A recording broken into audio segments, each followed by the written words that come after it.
Hello comrades, this is General Luigi, and welcome to Let's Play Super Luigi Galaxy.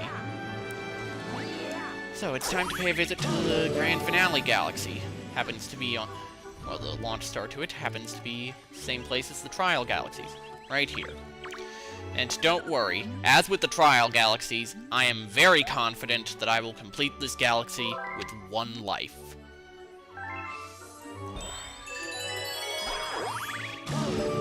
And you will see why very soon. Of course, veterans of the game already know why.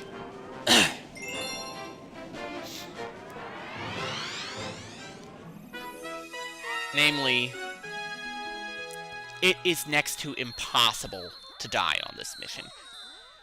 You would have to actually try to die in order to die here. I'm serious. It actually is possible to die, but you would have to actually try to do it. And I'm not going to do that. Instead, I'm going to discuss my next Let's Play. Why? Because there are things I would like to clear up before I start it. That way I don't have to explain myself in the first episode of said Let's Play. My next Let's Play is going to be Pokemon Colosseum. Now, I know what some of you Chugga Conroy fans are thinking. I had actually been planning on doing this Let's Play since October of last year. The fact that Chugga Conroy recently started his Let's Play of that game is just an unfortunate coincidence. Well, unfortunate for me. Oh, sorry, interruption here.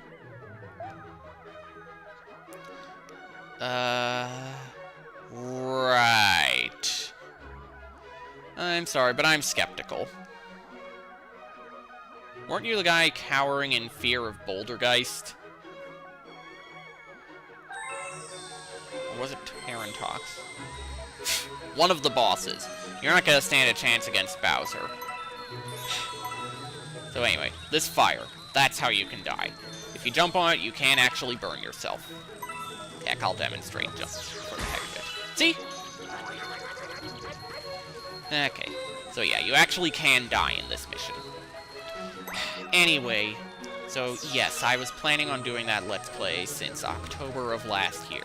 I had no idea Chugga Conroy was going to be doing it as his next Let's Play. So, again, it's just a coincidence. And I do respect Chugga Conroy very much. He is one of my favorite Let's Players. But I don't have any interest in riding on his coattails, or even imitating his distinctive style, for that matter. I have my own way of doing things.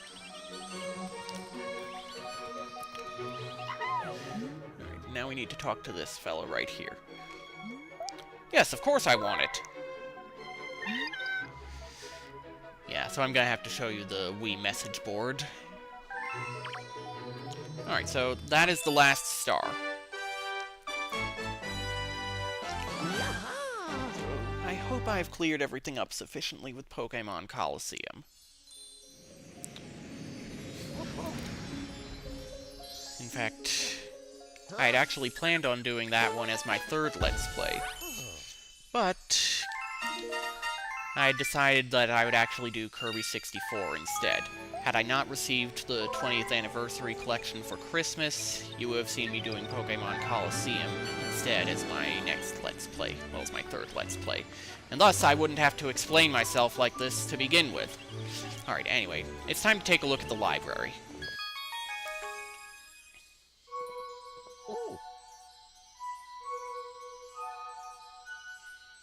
Let us begin. Alright, and I thought about this, and I'm gonna actually read the text. Sorry if I end up annoying you with my storytelling voice. Chapter 1, The Celestial Duo.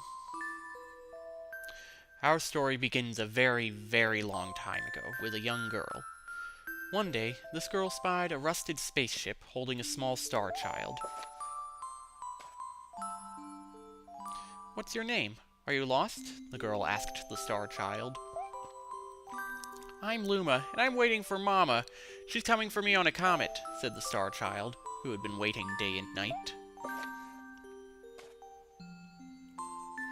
Don't worry, I'll wait with you, the little girl promised Luma. At nightfall, the little girl borrowed her father's telescope and peered into the sky. She looked and looked, but she saw nothing. Hours turned into days and then years, but still the sky revealed nothing. Finally, the little girl sighed and said to Luma, "If we stay here looking much longer, I'll be an old lady soon." But then she had an idea. "Why don't we go out there and find your mother ourselves?" The girl and Luma fixed up the rusty spaceship, and then the two set sail into the starry sky. And this is how the search for the Celestial Mother began. Chapters 2. Starbits. Days passed with no sight of the comet, or even a single planet. Instead, asteroids extended for as far as the eye could see. "If I had known it was going to take this long, I would have packed more jam," said the little girl, above the rumble of her belly. Before they left, she had packed all the essentials: telescope, butterfly net, stuffed bunny, bread, milk, jam, and apricot-flavored tea. But "I forgot to bring water!" At this, Luma burst into gales of laughter, and the girl began to pout. "As long as I have starbits, I'll be fine," said Luma. "Want some?" The little girl couldn't stay mad after hearing this. Luma continued to laugh, and the girl couldn't help but join in. "All right, maybe just a nibble." Leaning far out of the ship, the pair began to collect starbits with the girl's net. They almost fell out a few times, but they kept on collecting. The starbits tasted like honey. Chapter 3. The Comet. A beam of light pierced through the window.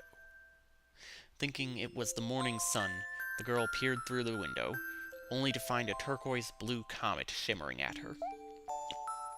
The little girl shook the sleeping Luma awake and shouted excitedly, "We have to get to that comet!" The pair descended on the comet and found that it was made of ice.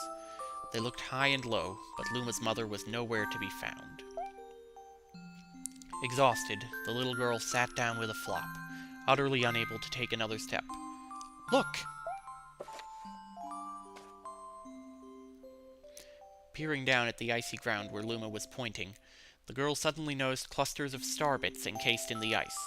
"Pretty good, huh? Finding starbits is my specialty," said Luma, beaming. "There's ice here, but it's so warm. I'll bet there's water here, too." The two decided to stay on the comet for a while. Riding the turquoise comet, the pair continued their search for Luma's mother. Chapter 4. The Dream. One night, the girl dreamed about her own mother. "Where are you going?" she asked her mother's retreating back. Without turning, her mother replied, "Don't fret, dearest. I'm not going anywhere. I'm always watching over you, like the sun in the day and the moon in the night." A wave of sadness washed over the girl. "What about when it rains and I can't see the sun or the moon?" Her mother thought for a moment before responding. "I will turn into a star in the clouds and wait for your tears to dry." When she awoke, the girl's face was damp with tears. "You have starbits in your eyes," said Luma to the girl. Wiping her face, the girl replied, "These are tears, not starbits. I'm crying because I'll never see my mother ever again." At this, Luma began to cry. "Mama, oh Mama, ah!" The pair traveled through the starry skies, and though they encountered many other comets, not one of them held Luma's mother. Luma was despondent. Now, Luma. The rain clouds won't go away if you keep crying," the girl said, giving Luma a squeeze. "I'll give you a present if you stop." The girl closed her eyes and said gently, "I'll take care of you." With these words, she felt a small spark in her heart. Chapter 5. Home. The kitchen will go here, and the library will go over there, the girl said busily to herself. We'll put the gate here. Ever since the girl took Luma under her care, she'd been bustling about at a feverish pace. It's a lot of work, but it's worth it to make a happy home. It turned out that starbits weren't the only things buried in the ice. There were tools and furniture unlike any they had ever seen, and the girl used them to build a home. Looking at the completed house, Luma remarked, "Don't you think it's awfully big for just the two of us?" With a library, bedroom, kitchen, fountain, and gate, it was certainly spacious, but still, something seemed to be missing. "If only my father, brother, and mother were here," the girl said wistfully. Indeed, the house was too large for its two small residents. That night, clutching her favorite stuffed bunny close to her heart, the girl fell asleep in the starship. Chapter 6. Friends. Then one day, while the girl sat sipping tea, a tiny apricot-colored planet appeared on the horizon. From the planet, another Luma of the same color emerged. "Do you two know each other?" the girl asked the two Lumas gleefully. Despite the girl's excitement, they seemed uneasy. The two Lumas neither drew closer nor backed away from each other. Instead, they just stared. Then one Luma broke the silence. "My mama!" At once, the apricot Luma parroted back, "My mama! My mama! My mama! My mama!" The two Lumas began to dance around the girl frantically, and neither showed any sign of stopping. The girl was so charmed by this adorable scene that she couldn't help but laugh, and that's when something very strange happened. Suddenly, more Lumas began to pop out from the apricot planet. They were different colors, but they all shouted the same thing, "My mama! My mama!" The sight of all the shouting Lumas only made the girl laugh harder. "What am I going to do with all these children?" The Lumas just stared blankly as she doubled over laughing. "I guess we'll have to name each and every one of you." Tomorrow, once she had finished naming them all, she would begin moving all the Lumas into the new house. Chapter 7. The Telescope. After seeing their 100th comet, a sudden thought popped into the girl's head. "I wonder if my home planet is still as blue as it was." That's when she remembered her father's telescope. Peeking into the telescope, a tiny blue dot floated into sight. It was smaller than a starbit. How strange. It's so far away, but it feels so close. She twisted the knob of the telescope, and the blue dot grew until she could make out a grassy hill dotted with flowers. It seemed very familiar to her. Zooming even closer, a terrace on the hill came into view. I used to go stargazing there when I lived on my home planet. She remembered rubbing the sleep out of her eyes as she followed her father up that hill to look at the stars.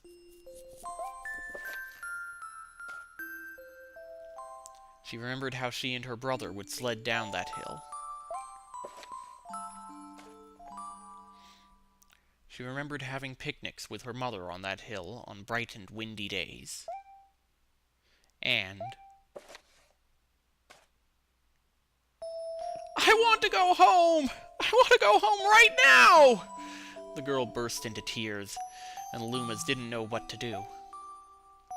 "I want to go home! I want to go back to my house by the hill! I want to see my mother!" The girl was shouting now, her face wet with tears. "But I know she's not there. I knew all along that she wasn't out there in the sky, because...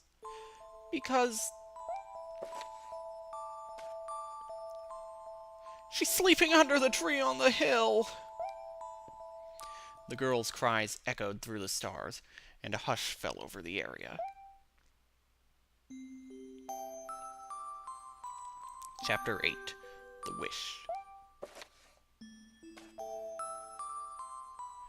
Though usually quite cheery, one day the girl became sad again. Luma drew close and tried to comfort her. Mama, you still have me. And don't be sad about your ma, because she's a part of you. That means she's always close by. It's like me. I love starbits because they remind me of my mama. No, no, the girl said, unable to stop the tears. A lonely look flickered across Luma's face, but it was soon replaced by a wide grin. I have an idea! I will transform into a comet, a soaring comet that can carry you all on this journey. With that, Luma, trailing bands of white, soared high into the sky and just as quickly started to plummet back down. Kaboom! Kablam! The ground shook, and a bright light poured out of the crater that the Luma had created. The bands of light twisted together to form a comet tail. And then Luma emerged, reborn as a comet. The girl could scarcely believe her eyes. But how? She kept asking. Our destiny as Lumas is to transform into different things, said a red Luma who had suddenly appeared. Stars, comets, planets, we can become all of these things. When I grow up, I want to become a star that makes someone special smile, said a green Luma. A blue Luma chimed in. That Luma turned into a real cutie of a comet, didn't he? All the Lumas together said, No more crying, Mama! Thank you, said the girl in a whisper, and she pulled the Lumas close and hugged them. From that day on, starbits no longer fell from the girl's eyes. The comet set forth for the girl's home planet, its long tail blazing proudly behind it. Final chapter. Family. With its many Lumas and telescopes, the comet was quite a sight to behold. The girl and the Lumas were proud to call it home. At a welcoming party for a new Luma, the girl gathered everyone in the kitchen and said in a louder voice than usual, All right, everyone, let's make a cake. A cake sprinkled with star bits. Then it will be a star cake. The Lumas excitedly began to gather the ingredients. As she watched the Lumas scurry about, the girl smiled and thought to herself, This is my family now, and I will stay with them until they're ready to leave the nest. And when they do leave, I'll see them off with a smile. Because that's what makes a mother happiest. That night, when the girl lay down to sleep, a soft light enveloped her and reminded her of the blue planet she once called home. But it would be nice to return home once every 100 years to nap in my favorite sleeping nook. The comet carrying the Lumas and the girl continues on its journey to this very day. With more family members in tow than can be counted, it's said that the comet visits the girl's home planet once every 100 years, its proud white tail glittering in the sky. The end. And what became of that girl, you might ask? That's all. You're looking at her. Alright, so that was the story, and this is the library. Can't help but wonder what the other books are all about. Oh well, the game never elaborates on that. Anyway, I will see you on the Wii menu so I can show you the letter. Alright, here's the Wii message board. Let's see. Alright.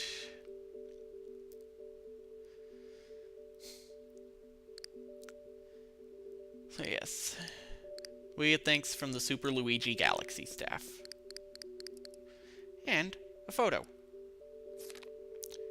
Luigi decided to accompany Rosalina to that terrace on her home planet. And the Toad Brigade decide to join in.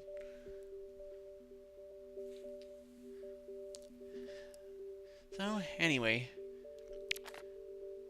I guess I will see you in the Ore region.